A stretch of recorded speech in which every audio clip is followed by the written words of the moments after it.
په کوزدیر کې د تیز بارانونو تیرې لړۍ په نتیجه کې شوي نقصانونو بحالۍ دپاره هلې ځلې شروع شوي دي. په دې سلسله کې تالاش شمشي خان خوړ سړک سیلابي اوبو وړو ضلعي انتظامیې په کوښښونو د ګاډو د تګ دپاره بحال کړی شوی دی چې له وجې تیمرګر او پېښور ته تګ کوونکو ګاډو په جي ټي روډ تګ بحال شوی دی.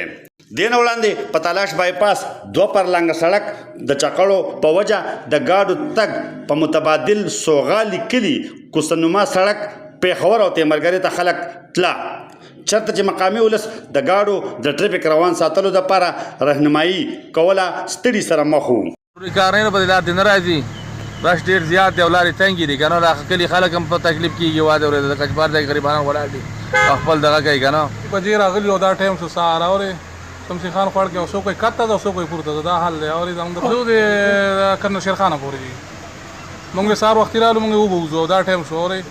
بلخوا د کوزدر ډیپټي کمشنر واصل خان د ایډیشنل ډیپټي کمشنر ریلیف طارق خان او ایم پی اعظم خان سره اظهار همدردۍ دپاره لقمان بانډه هغه کور ته تللی چېرته چې د چت پرېوتو په وجه 2 زنانه او 2 ماشومان یې مړې شوي وې. دوی په جنازه کې شرکت کړی دی او خوراکي سامان په شمول د پوري معاوضې 40 لکه روپو چک هم رشته دارو ته حواله کړی دی. همدغه شان ایډیشنل اسسټنټ کمشنر ادینزی سردار باچا د مقامي ایم پی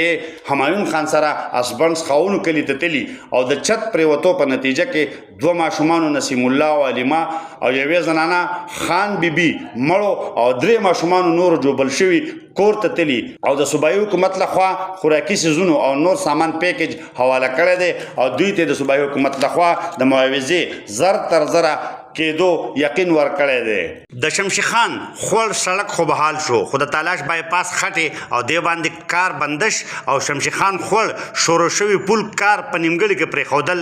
د کوزدر انتظامي او خصوصي توګه سیاسي ذمه دارو په کارکردګۍ سوالیه نشان دی. محمد اسرار خبر نیوز چکدره کوزدر.